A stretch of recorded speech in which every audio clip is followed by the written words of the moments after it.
En nuestro tercer reto, el dedicado al hilo de Ariadna, aprendimos una manera de salir del laberinto, dejando pistas, observando bien los detalles, rastreando el terreno. En este reto vamos a aprender otra manera de salir, volando, es decir, elevándonos para distanciarnos del tema y tener un mejor control sobre ese problema.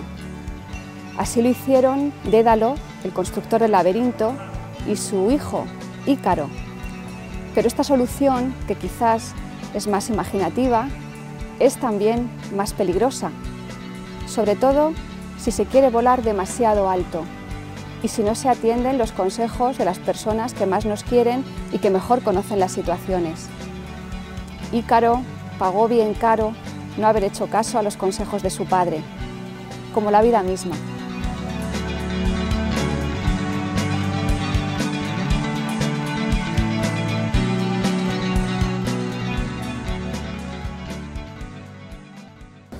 Como había supuesto Ariadna, su padre, el rey Minos, se sintió profundamente humillado y furioso al saber que los jóvenes atenienses, ofrecidos como víctimas al Minotauro, habían logrado no solo salir con vida del laberinto tras dar muerte al monstruo, sino incluso de Creta, después de haber incendiado toda su flota. Y además, se habían llevado a su propia hija. La furia del rey se transformó en ira irrefrenable cuando supo que había sido precisamente ella la que había propiciado daño tan terrible a su propio padre y a su propia patria, y que no había sido raptada, sino que había huido por propia voluntad, enamorada de Teseo, el altivo hijo de Egeo, rey de la vencida Atenas. En un solo día, una muchachita había conseguido acabar con decenios de intenso trabajo y de duro luchar hasta convertir la isla de Creta en el centro del Mediterráneo. Todo su inmenso poder se había evaporado en unas pocas horas. ¿Cómo sobreponerse a tan inmenso dolor? ¿Qué hacer? Pero ¿cómo una niña puede ser capaz de algo así? Necesariamente tuvo que contar con alguna ayuda, con alguien que le aconsejara tanta maldad. No tardó Minos en saber que el ingenioso Dédalo estaba detrás de esta traición. ¿Acaso no era ateniense también este arquitecto? ¿Acaso no había urdido ya otras sórdidas estratagemas para dañar su reputación? ¿Cómo había podido confiar en él? Ese Dédalo taimado, a quien había recibido con la hospitalidad que merece cualquier persona, a pesar de haber sido expulsado de Atenas por haber matado a su sobrino y discípulo, Perdiz, preso de celos por su creatividad e inteligencia. Ese Dédalo taimado que había ayudado nada menos que a su esposa Pasífae a cometer un adulterio terrible. Ese Dédalo volvía ahora, quizás por no haber acabado con su vida, a causarle un daño mayor aún que todos los demás. No había sido suficiente castigarle tras sus impías acciones a construir una cárcel, el ahora inútil laberinto, para el fruto del adulterio de la reina, ni retenerle en la isla para que no siguiera haciendo el mal en cualquier otro lugar. Se hacía preciso vencer para siempre su portentosa inteligencia puesta al servicio de tan obstinada maldad. De modo que el rey decidió que el arquitecto, ingeniero y escultor ateniense debía probar la medicina que él mismo había diseñado para el Minotauro, y a ese castigo se habría de sumar otro aún peor para que su fuga fuera de todo punto imposible. Así comprendería que su sabiduría tenía límites y que no todo estaba a su alcance. Dédalo fue confinado al laberinto con la única compañía de su hijo, Ícaro. Mas, por si no bastara esa cárcel, pues él mismo la había creado y por tanto debía conocer todos sus secretos, Minos ordenó que en el centro de ese siniestro palacio se levantara una torre enorme, sin puertas ni escalera de acceso, y en lo alto de la torre quedaron presos padre e hijo. Imposible escapar de allí. Tan solo era posible precipitarse sobre cualquier pasillo del laberinto y todo habría acabado. Si querían sobrevivir a tan duro castigo, Dédalo tendría que servirse de su inteligencia de la que tanto había abusado. Un cesto con provisiones les permitiría sobrevivir de mala manera hasta que pudieran encontrar su propia salvación. En caso contrario, el destino sería una muerte segura. ¿Pero acaso era posible concebir alguna esperanza? Todo parecía decidido. Dédalo se resignó a su suerte. Su dolor era aún mayor porque si él merecía ese terrible castigo, su pequeño Ícaro de nada era culpable, salvo de haber sido engendrado por un padre desdichado y soberbio. La terraza en donde se encontraban padre e hijo apenas les permitía recostarse durante la húmeda noche, y de día era un lugar en el que el sol clavaba sus rayos sin piedad. Y allí, a esa formidable altura, el aire se transformaba a menudo en viento furioso, de cuyo azote no era posible protegerse. Es difícil imaginarse un lugar de suplicio más cruel. Minos había salido con la suya, pues había encontrado un castigo a la medida de la inteligencia del sabio arquitecto. Y sin embargo, del otro lado del muro que protegía la terraza estaba el campo abierto y un poco más allá el mar espacioso. No es tan cruel como estar privado de libertad, contemplar de continuo cómo disfrutan de ella todos los demás seres, sean hombres o animales. Desde la altiva torre se divisaba, bañado por la alegre luz del Mediterráneo, un paisaje grandioso. A los pies mismos de la funesta construcción, el ominoso laberinto, y luego campos rotulados por dirigentes campesinos y aldeas de chimeneas humeantes, y montes cubiertos de pinos, encinas, rocas y matas olorosas, donde a veces se divisaban conejos y liebres correteando a su antojo. En lontananza, contra el horizonte se recortaban abruptas sierras negras por los bosques en los que, sin duda, habitaban cabras y ciervos, jabalíes y zorros gozosos de su libertad. Y el mar, siempre el mar, esa inmensa mancha azul que terminaba confundida con un cielo azul y cuyas olas venían a romper sus crestas canosas en los acantilados cercanos. También los peces que habitan las profundidades del piélago podían moverse sin límite alguno y disfrutar de la libertad. Y sin embargo, tan solo Dédalo e Ícaro asistían a ese constante espectáculo sin poder participar en él. Dédalo pasaba las horas en silencio, taciturno, vencido. Unas veces, sentado contra el muro, escondía su cabeza entre las manos y tirándose de los cabellos maldecía su suerte. Otras, contemplaba a su hijo inocente y las lágrimas manaban de sus ojos, pero las más de las veces oteaba el horizonte y dejaba que su vista se perdiera en el infinito. De pie, inmóvil como una estatua, aguantaba horas y horas mirando nadie sabe qué ni por qué. Imposible descifrar su actitud ni penetrar en su mente. La quietud imperturbable del paisaje tan solo se rompía por los movimientos lejanos y lentos de campesinos que iban o venían por sus campos feraces o de bestias y animales. Si acaso, las aves se acercaban de vez en cuando con sus raudos vuelos y dejaban oír sus chillidos. Ellas sí eran libres de verdad, pues podían surcar el azul del cielo y sobrevolar a su gusto mares y tierras, sobre todo las blancas y enormes gaviotas. Algunas de ellas ya habían elegido alguna oquedad de la torre para hacer sus nidos y criar a sus polluelos.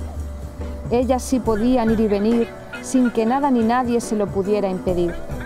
En ocasiones eran tan osadas que incluso se dejaban caer sobre la minúscula terraza para apoderarse de alguna migaja caída en el suelo.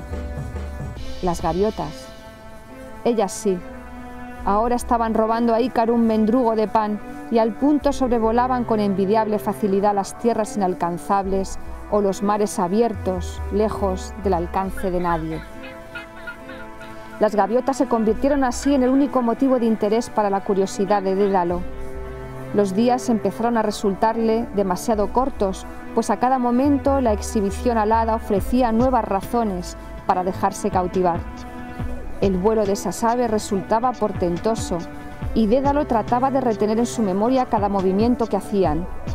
Le sorprendía verlas alzar el vuelo con un sencillo impulso de sus patas coordinado con un aleteo poderoso, pero aún disfrutaba más al verlas planear dejándose llevar por las brisas marinas y hacer dramáticos picados en busca de alimento y elevarse de nuevo con facilidad asombrosa.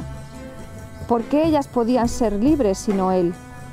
Ah, si él pudiera volar. ¿Y por qué no? Claro, esa era la puerta de salida de la torre maldita. El aire. Había que salir volando y para ello bastaba con aprender de las gaviotas. Dédalo estaba seguro y se dirigió tajante a su hijo. Ícaro, nos vamos de aquí. Pero padre, protestó el niño. ¿Te has vuelto loco? ¿Cómo vamos a salir? ¿Quieres que salte y me estrelle contra el suelo de ese odioso laberinto? No, hijo mío, más querido para tu padre que su propia vida. No quiero que mueras, y menos encerrado en este lugar cruel. Escucha lo que te voy a decir. Quiero que recojas cuantas plumas de gaviota te sea posible. Y si alguna de esas aves regresara para robarte tu alimento, sujétala y arrebátale las plumas de sus alas. Yo haré lo mismo y construiré unas alas para ti y otras para mí. No tengas miedo y confía en mí. Saldremos volando, al igual que ellas. Hazme caso. No te entretengas, pues nos queda ya poca comida y pronto moriremos de hambre. Así hicieron.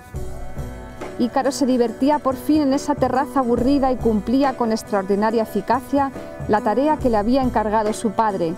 Utilizando el señuelo de la poca comida que les quedaba, pronto habían desplumado a media docena de incautas gaviotas y tenían ya un montón de plumas intactas, unas enormes y fuertes, otras pequeñas y suaves, suficientes para elegir las mejores y construir esas alas de las que había hablado su padre. Dédalo, por su parte, cavilaba cómo disponer las plumas. Entre los restos de la comida había un panal de miel ya consumida, en el que aún había cera en abundancia. Recogió unas cuantas ramas fuertes que algunas gaviotas habían dejado caer mientras las llevaban para construir sus nidos, y las unió unas a otras con las telas de sus exiguos vestidos. Untó de cera las telas y pegó en ella las plumas, tratando de seguir la disposición que había observado 1000 veces en las propias aves. Al cabo de poco tiempo, había logrado acabar 2 pares de alas formidables, capaces de soportar el peso de padre e hijo, y ajustó con unas correas primero un par en los brazos de Ícaro y dejó el más grande para atarse a él. Respiró profundamente, lleno de orgullo. Había llegado el momento de huir.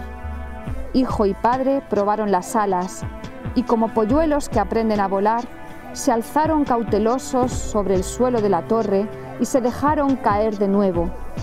Repitieron el ejercicio hasta sentirse seguros y cuando el día estaba en plenitud, se lanzaron sin miedo al aire, batiendo las alas con tanta energía como exigía su deseo de escapar.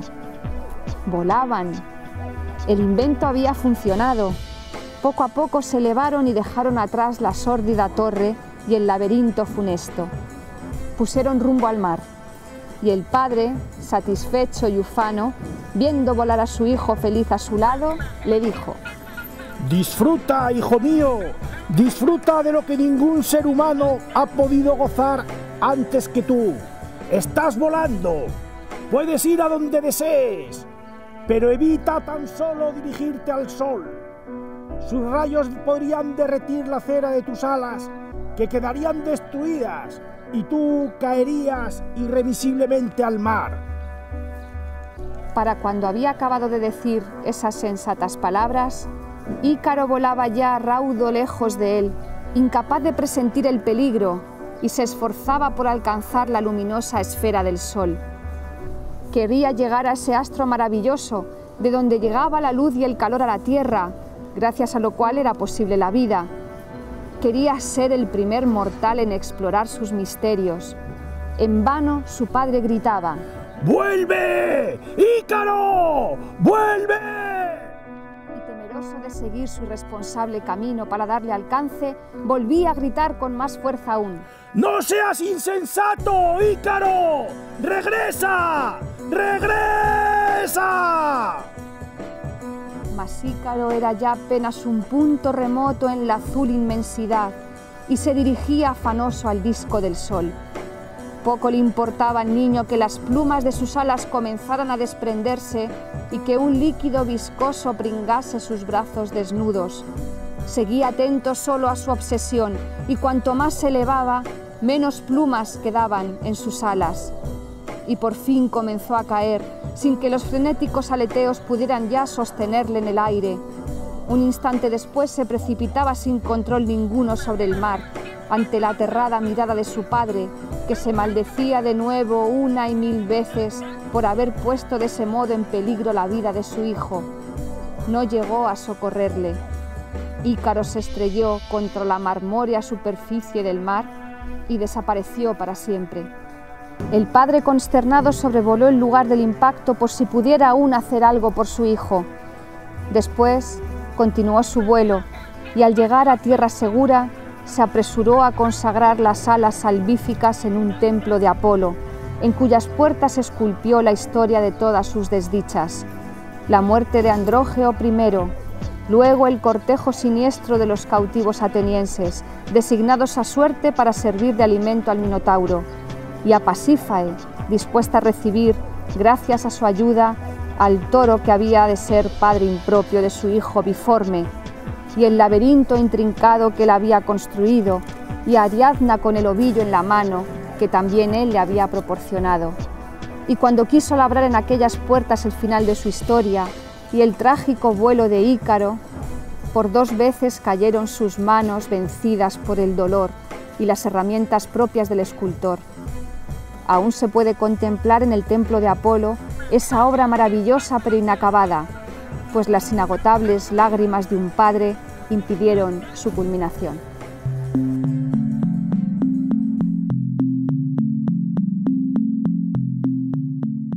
Menuda historia la de Dédalo e Ícaro. Qué mal acaba.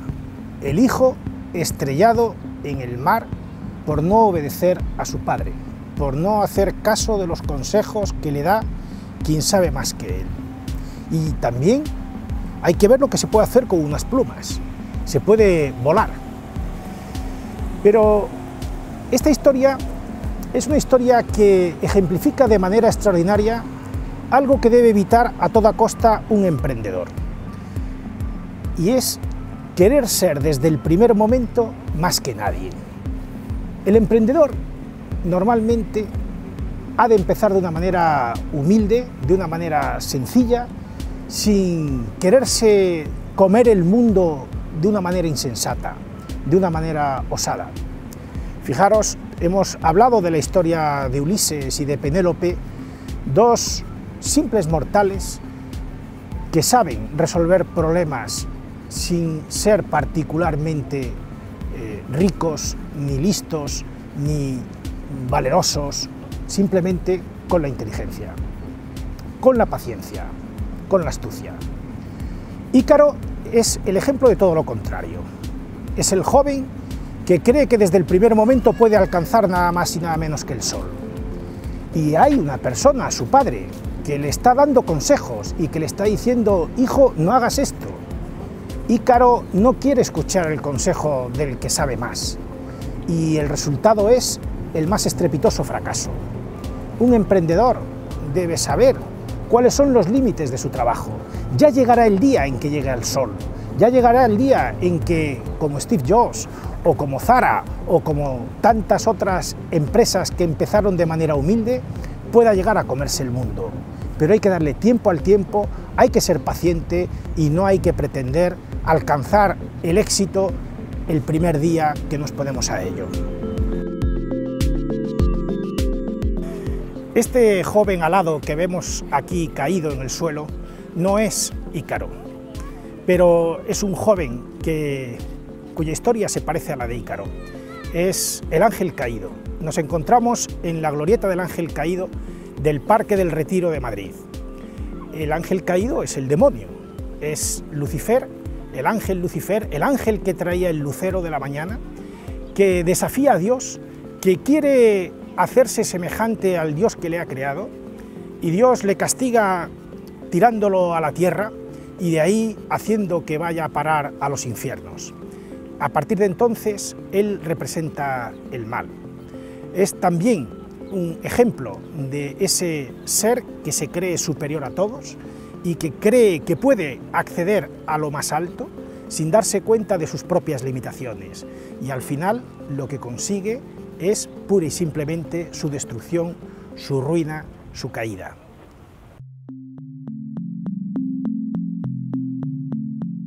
Nos encontramos delante de las Torres de Colón, un sitio emblemático en Madrid por lo que representan. En los años 70 fueron el emblema de un emporio empresarial denominado Rumasa, erigido por un empresario español, José María Ruiz Mateos, que en los años 80, en la época del gobierno socialista, vio cómo ese imperio caía, igual que las alas de Ícaro, derretido por ese exceso y por seguramente unas malas prácticas. Este edificio nos ayuda a poder introducirnos en algo que no debe de llevar nunca en su mochila un emprendedor. Cuando en el primer reto comentábamos que debía de ser una persona con confianza en su proyecto y en sí mismo, esa confianza llevada a un exceso puede conducir precisamente a este ejemplo de caída de todo un conglomerado de empresas, o también a cualquier otro que en cualquier país, cualquiera de nuestros alumnos seguramente tendrá muy cerca. Pero el exceso de confianza no solamente afecta a un emprendedor, a veces también afecta a todo un sector de la economía. Veíamos en el reto 2, en el que dedicábamos a Ulises, la historia de Liceus. En primera persona narraba que nació justamente en plena burbuja tecnológica. Esas burbujas que se producen en los sectores económicos, ya sean las tecnológicas o las inmobiliarias, también son producto de los errores de confianza, además de la excesiva ambición de los mercados que manejan dichos sectores. Uno de los errores a tratar de evitar en cualquier proyecto de emprendimiento, ya hemos comentado que es el exceso de la autoconfianza. Existen numerosos manuales que hablan de ello. Nosotros recomendamos uno, cualquiera, en este caso El arte de pensar, de Rolf Dobelli. En él se descubre una serie de errores de lógica que nos suelen suceder en el día a día. El autor nos va a definir como desviaciones sistemáticas respecto de la racionalidad de los pensamientos y comportamientos óptimos, lógicos y sensatos. Por ejemplo, nos habla de por qué sobrevaloramos nuestros conocimientos con más frecuencia que los infravaloramos, o bien que el riesgo de perder algo nos surge más que la perspectiva de ganarlo, y así un largo etcétera. Reflexionando sobre estas cuestiones, es importante destacar cómo afectan al proceso de emprender y que si las conoces, posiblemente será más fácil no cometer los mismos errores. Es por ello que en este reto trataremos sobre estos errores de lógica, aplicados a la puesta en marcha de una iniciativa empresarial y puestos de manifiesto por nuestros mitos, también narrados hasta ahora por los profesores Antonio Alvar y Maribal Gago. En el caso que nos ocupa de Ícaro, representa el efecto del exceso de confianza, o lo que es lo mismo, cómo sobreestimamos sistemáticamente nuestro conocimiento y capacidades para pronosticar, y encima de una manera notable. El efecto del exceso de confianza prescinde de la diferencia entre lo que la gente sabe realmente y lo que cree saber. Lo realmente sorprendente es que los expertos suelen padecer aún más el efecto del exceso de confianza que los que no lo son. Prácticamente ningún proyecto se pone en marcha más rápido y con menos coste del previsto. ¿Por qué sucede así? Aquí podemos ver dos efectos. Por una parte, el clásico exceso de confianza y por otra, una sobreestimación incentivada de los costes por parte de gente con un interés directo en el proyecto. Por ejemplo, los emprendedores se sienten fortalecidos por las cifras optimistas o los consultores a los que se les pide opinión para, esperar más adelante encargos de trabajo. El ejercicio intelectual de ponerse delante de un papel o de una hoja Excel para teorizar sobre el desarrollo de una actividad empresarial pone de relieve el efecto de exceso de confianza. Solemos ser demasiados optimistas incluso en los supuestos escenarios más pesimistas que nos podemos plantear. Es más, probablemente cuanto más complejo sea el proyecto, cuanto mayor plazo se necesite para ponerse en marcha y empezar a tener un feedback real con nuestro cliente objetivo, mayor será la desviación entre lo proyectado y lo que nos encontremos luego en la realidad. Es indudable que para poner en marcha un proyecto, sobre todo en épocas como las que nos está tocando vivir, ir dando pequeños pasos y testear resultados e intentar simplificar el proyecto, menos es más, será sinónimo de éxito. Por lo tanto, hay que concluir una serie de nociones básicas. Hay que ser escéptico ante todas las predicciones, especialmente si proceden de supuestos expertos, que no de los auténticos. Hay que partir siempre de la perspectiva más pesimista en todos los planes. No dedicar más tiempo del necesario al trabajo teórico. Puedes pasarte meses mejorando y perfeccionando tu business plan, tu plan de negocios o tu hoja de Excel sobre las previsiones de tesorería. Al final no servirá de nada. En cuanto puedas, pon a prueba tu iniciativa empresarial con clientes reales. Será el mejor test de estrés que puedas realizar. Y por último, aplicar la filosofía Lean Startup. Hay un libro, por cierto, del mismo nombre, totalmente recomendable, siempre que se pueda. No solamente para las empresas tecnológicas, incluso si se quiere poner en marcha un restaurante. Dar pequeños pasos y analizar resultados es la mejor manera de evitar el efecto del exceso de confianza.